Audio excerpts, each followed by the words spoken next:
Ecoliteracy refers to a person's ability to identify and utilize resources found in the natural environment.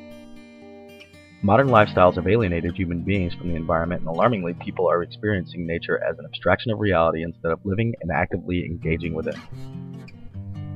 Rapid industrialization, urbanization, and thus over-reliance and compulsive use of electronic media have made people spend less and less time in direct contact with nature. Videophilia, or the human tendency to focus on sedentary activities involving electronic media, is keeping us from directly engaging with the environment. Childhood is becoming devoid of nature, and children today suffer from nature deficit disorder. We understand nature now as an abstraction of reality because of the overexposure to virtual-only experience of nature through electronic media.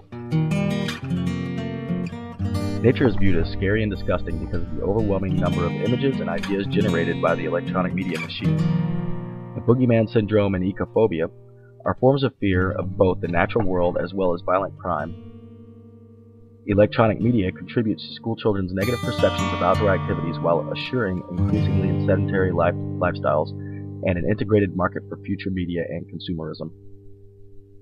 Modern comforts, beautiful symmetrical built environments, and our obsession with cleanliness and hygiene can also be attributed to people not wanting to go out and be involved in the environment. Studies of school children in the United States provide clear evidence for decreased exposure to the natural environment. The limited level of knowledge found in the students surveyed reflects localized cultural emphasis and contextualized priorities of ecological knowledge. Decreasing levels of direct experience in nature may lead to apathy regarding conservation and environmental maintenance. A survey of suburban and rural adolescents in Texas indicates a preference for indoor, clean, and safe activities. Elementary-aged students in South Carolina possess limited amounts of ecoliteracy. Free listing and slideshow assessments of common local flora demonstrated a diminished concern for ecological knowledge. Conversely, Zeltal Maya children of similar ages were able to name more than twice as many common plant varieties than the South Carolina group. Experiencing nature directly has positive impacts on our mental, emotional, and physical well-being. Nature heals the mind, body, and soul. By spending time in nature, humans focus on the greater good, community, and non-material pursuits of life. In spite of the benefits of nature education, there are many barriers to implementing outdoor learning activities in schools. Many teachers hesitate to use local and schoolyard surroundings primarily because of concerns regarding discipline, control of students, and potential liability issues. This, in addition to a lack of time and an emphasis on standardized test scores, are a few of the barriers, but by far the greatest barrier is based on a lack of funding. Education funding is being slashed on all sides, and the only constant is the emphasis on standardized test performance. The lack of money allotted for nature education, coupled with administrative pressures for performance, is largely to blame for this whole. Nature can be experienced through three modes: direct, indirect, and vicarious. Direct experience involves actual physical contact with the natural environment and its non-human biophysical components. For example, exploring the woods, forest trails, creeks, playing in a neighborhood park. Indirect experience in nature involves physical contact in a controlled and restricted setting. For example, visiting zoos, nature centers, aquariums, and natural history and science museums. Finally, vicarious experience of nature involves experience through representations of nature through symbolic art, photographs, painting, videos, virtual webcam tours.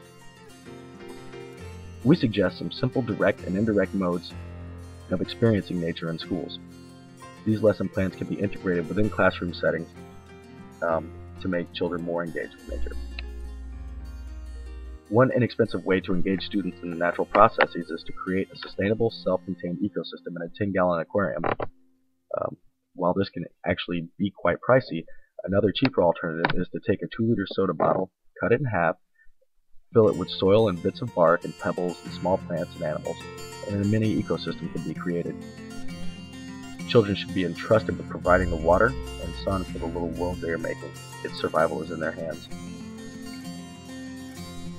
Another simple, cost-effective means is to make students recycle old CD cases and to observe how seeds germinate and grow. The CD cases create a greenhouse environment, and then soaked seeds can be put into wet paper or fabric on either side of the center of the CD case. And after a few days of watering and exposure to sunlight, the seeds germinate. Finally, there are several kits available It can be bought for anywhere between $5 to $15, where you can raise live butterflies, caterpillars, ladybugs, tadpoles, hermit crabs, ants, and sea monkeys. This gives children hands-on life cycle and metamorphosis studies.